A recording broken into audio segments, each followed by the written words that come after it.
This is TWiT. Tech Break is brought to you by our friends at IT Pro TV, now called ACI Learning. With all the same fun of IT Pro TV, ACI is amplified with new solutions for all your IT training needs. Entertain your team while they learn. Visit go.acilearning.com/TWiT. TWiT listeners who complete the form can receive as much as 65% off an IT Pro Enterprise Solution Plan. You'll get the proper quote based on the size of your team.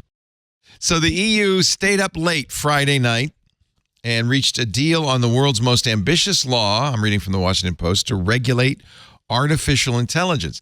Now, it's interesting. The New York Times had an article about a new movement, or maybe it's not that new, but a movement in AI to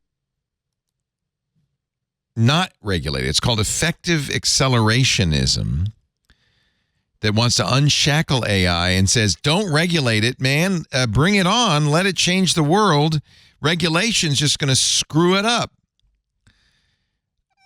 And then there's, of course, the extremes, the people like Elon Musk, who wrote the famous letter that said, stop. Let's just stop for 6 months, because they think, they said, AI is an existential threat to humankind. I don't think the EU is on either end of that scale. With this, they want a global standard to classify risk, enforce transparency, and then require tech companies to comply. There's actually financial penalties for non-compliance. If you want to do business in the 27-nation bloc of 450 million consumers, it's the West's single largest bloc. You'll have to disclose data, do rigorous testing, especially for high-risk applications, things like medical equipment. Yeah, probably a good idea. Test it before you implant it. Self-driving vehicles, not a bad idea. I mean, I guess Elon would say, Elon, you don't learn stuff unless you put it out in the public, and that's true, but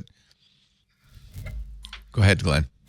Oh, it's just, I was going to say, you just hit Elon's two big things, right? Like human brain testing and self-driving cars. Yeah. And I mean, you're in the Bay Area-ish. I know you're north of the Bay, and when you're in San Francisco proper, and Washington State is not yet allowed, as far as I know, any self-driving tests like the taxi tests and all that stuff with Cruise. You're thinking, well, these people have just given the best, at least reportedly, argument for these EU and similar rules by not disclosing and selectively disclosing information about known hazards they were encountering because they wanted to move fast and break people. That's not a great look. And then they had to suspend operations. They lost their CEO and another person, right, senior person, the co-founder and chief product officer. Yeah. So they're setting this instead of using something incremental that could have been where they could have proven safety or shown, hey, something terrible happened.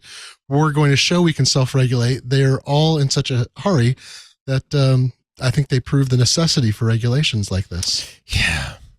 On the other hand, you can't So here's a perfect example with self-driving vehicles. By the way, Cruise has pulled out of San Francisco. Right. They were forced to by regulators, but then they decided to pull out everywhere and rethink their whole process. That's GM's self-driving taxi. But I got to point out, yes, people might get run over by self-driving vehicles, but 1 million people lost their lives in traffic accidents globally last year. It was something like 57,000 or 55,000 in the U.S. What if, there were some fatalities from self-driving vehicles, but it saves 20,000 lives? Wouldn't that be a net positive? I mean, human drivers kill a lot of people. We're terrible drivers. Yeah. I think you can argue that we're worse than any self-driving vehicle, right? But it's going to take forever for that to happen. Like, even if you were super aggressive today, we're talking about a 20-year rollout for something like that to actually have. Well, shouldn't we be hurrying instead of slowing it down? Why? It's going to take a long time. Why not do it right? Why not increase the risk and damage of what's going on I mean, I'm not in the argument. Like, I think this is where you get to the FDA. When you look at people who criticize the FDA for the speed of its approval of drugs, and some people have often said they should be moving faster. And they said, look at thalidomide, look at some other medications that we have found problems with. Or you look at something like, not Celebrex, what was the anti-inflammatory, that Vioxx, that turned out they, improved this drug after lots of review. It came into the market, and because of a lack of quality by the company and adverse reaction reporting, many people were injured. So I think we have that same, there's a tension that should be there. I think regulators should be demanding more, and companies are always going to be pushing back against it.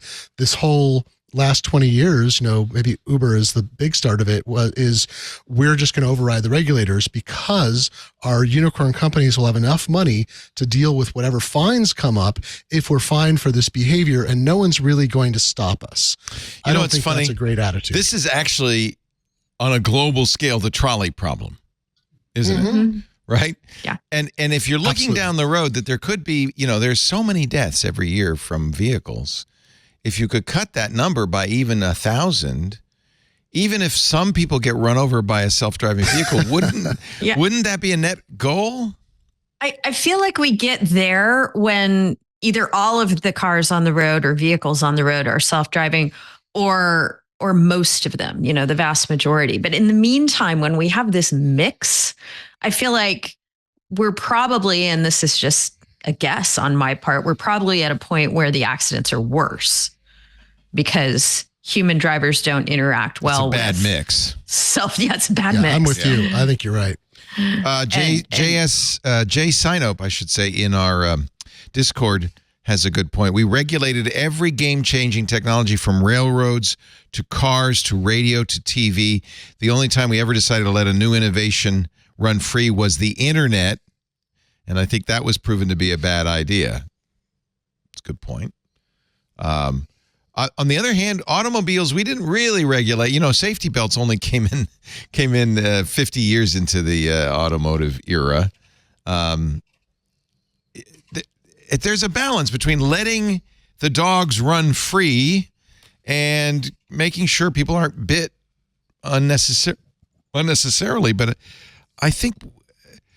Boy, it's a tough one. I'm arguing a little bit on the devil's advocate side, I should point out. But I also think self-driving has been way oversold, overhyped, and underdeveloped. It's not as good as we say. Yeah, I remember when I started at the San Francisco Chronicle as business editor, one of the big stories was the development of self-driving. And I remember all of these grand predictions in circa 2016 that no kids, no teenagers would want a driver's license within 5 years.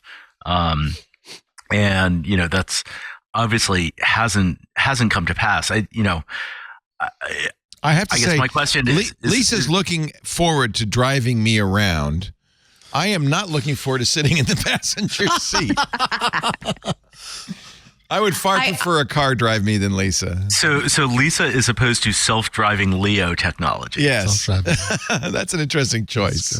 There's a sociological component to this, and an urban versus less urban or rural component as well. I mean, I think you're going to see, as we've seen in San Francisco, which has been sort of ground zero for testing these systems, you probably will see them more in areas where people don't drive their own cars as much, right? Right. Yeah. And then are people going to want, what is going to be the rate at which we're going to convince people? We can't convince people to stop driving their gas-powered cars and switch to electric. It's an even bigger hurdle to convince them to switch to just not driving. Yeah.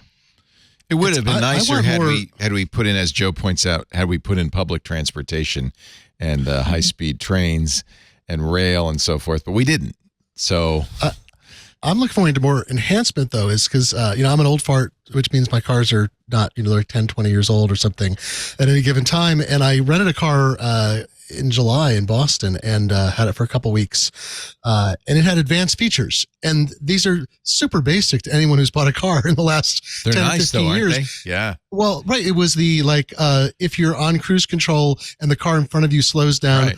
I will slow down automatically. Right. And I was like, oh my God. I mean, it's that I definitely almost got in an accident if that feature hadn't been enabled. I was Right. paying attention, but Right. someone did something rapid. The car responded faster than I could. It was like, Yep. this is great. I keep saying, and my wife has a eye condition. She can't drive at night anymore. So for her, a self-driving car would be amazing.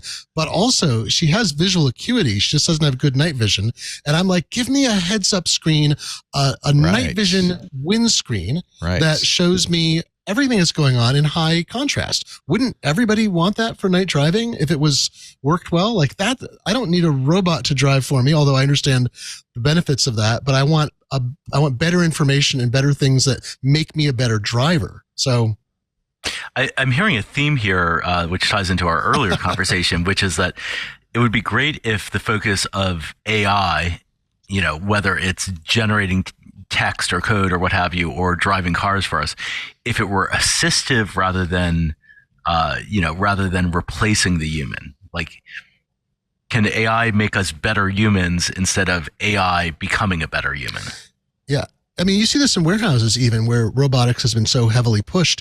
In a lot of cases, you see that robots are one of the big breakthroughs in automation or factory robotics is having robots safe enough to work outside of a cage alongside human beings. People don't like to talk about it because it's not sexy at all. What's sexy is a robot that packages box autonomously, but a robot that does a ton of work for a human worker who is doing less repetitive tasks and more important human processing tasks. Now, it puts demands on the worker, but it dramatically augments and it doesn't replace the worker. It gives them higher throughput. So they're even more productive and valuable. That is a through line.